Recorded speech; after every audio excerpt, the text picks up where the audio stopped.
You see, that's why he wrote a lot of his songs. When he was a shepherd, and the other one when he was a king and he was in trouble. Somewhere he was being persecuted. Somewhere he was in happiness and in peace. But he wrote some of his songs when he was a shepherd. That's where he learned to become a poet. That's where he learned to sing praises to God. That's where he learned to have a one-on-one relationship with the Creator. And let me tell you one thing. I don't care what kind of trouble situation you could be or how big is your giant. You see, we all have to face giants in our life. That'll be a good message, facing the giants. Write that down, honey. It's going to be a message, facing your giants. Because we all got different giants in our life. It could be depression. It could be insecurities. It could be things that happened in the past. We were abused physically, mentally. There's different giants that we could have in our life that we have to battle with. But the thing about it, David was a worshiper. And when you are a worshiper, no matter how big your giant is, no matter how dark that season or that hour or that moment in your life is, you see things in a different way when you start worshiping God. Right. You start seeing things more clear. Yes. And all of a sudden that giant doesn't even look that big. That giant doesn't even look that much of a threat. That giant doesn't look even that strong. You see, but you have to worship him. You see, the rest of the army, they couldn't understand why, because they have fear. And fear will not let you things, but it will not let you see things as they're supposed to be. You see, fear will make you see things even bigger, better, and worse than they actually are. Are you following with me? I'm getting to the point. You see, but David was a worshiper. So he saw Goliath in a different way. Nobody there fighting, not even his own king. And let me tell you something. Saul, the king, was the tallest person in Israel. If you don't believe me, read 1 Samuel chapter 9, verse 2. He said that everybody went up to here to him, under his shoulder. Even the king was the tallest guy, the biggest guy in Israel. And at the same time, he was the biggest coward. You see that? And we go back to Ecclesiastic. Not only the stronger that is going to win the race, because if that was the case, Saul should have been able to step up to the plate because he was the stronger and the bigger man in Israel. But according to God, David was. Amen. You see, when he saw Goliath different, and here I'm going to get to the point of why the armor bearer thing struck a nerve. Amen.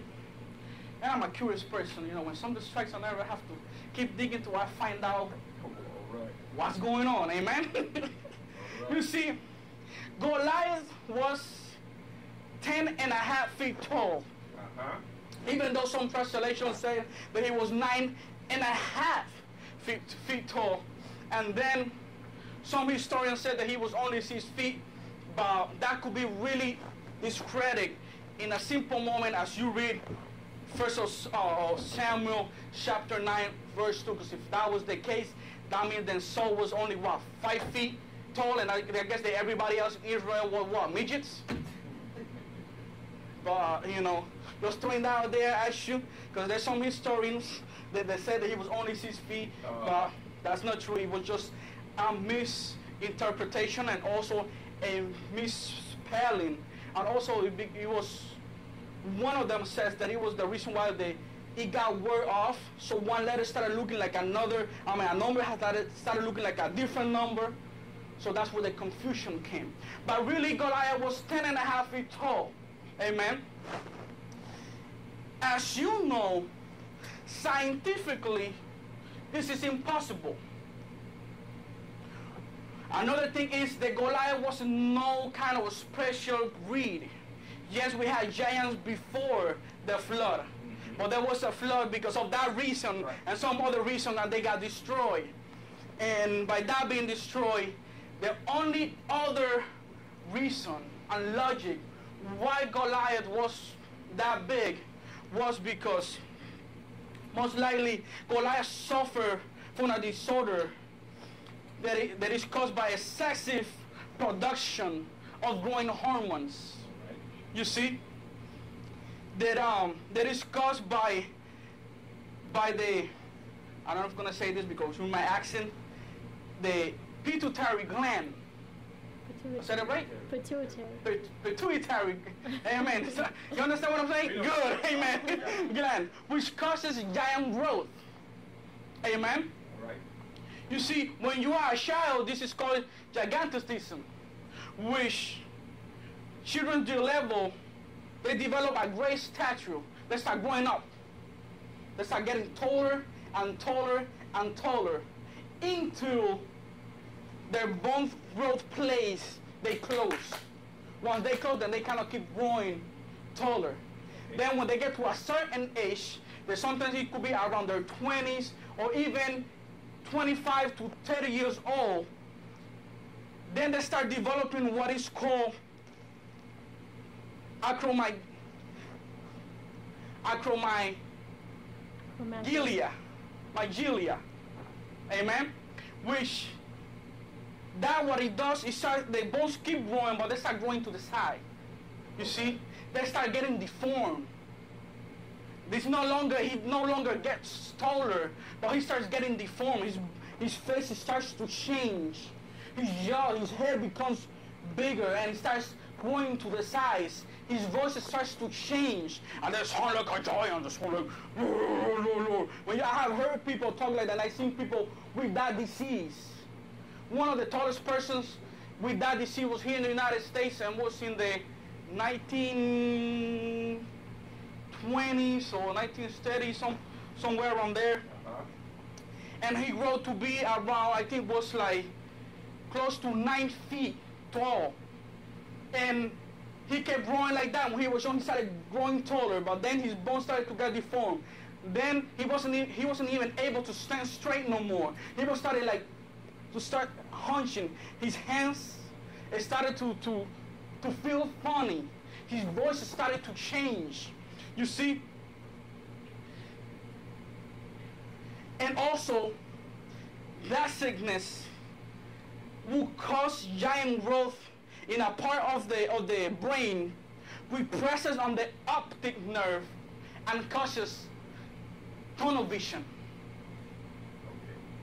Which causes you to see, it's like a tunnel. You can see to the sides. So only your vision is just concentrated in a circle, and you can only see to certain parts and certain things. Everything around you is dark, is black. You can see nothing around you. I'm getting to the point. It also causes carpal tunnel syndrome, which causes weakness in one hand or in two hands, or in both of them.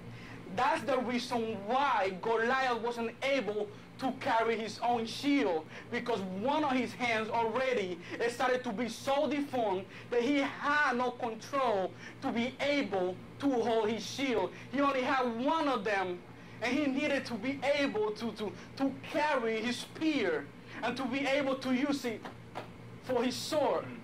You see, he used to be a champion back when he was younger. He grew up a soldier. He was trained like a soldier. So he fought people, he killed people, but in a certain age, his body started to change. His body started to deform. That's why he wasn't able to carry a shield. Right. You see, a champion is supposed to have an armor bearer in the first place. Amen? Amen. So now we see that David started seeing the giant in a different way. God gave him discernment on how to kill the giant. Right. Because historians don't understand how David was able to kill a champion with a single rock. That used to be a weapon of war, especially the Greeks used to use it a lot, but it wasn't a one-on-one weapon.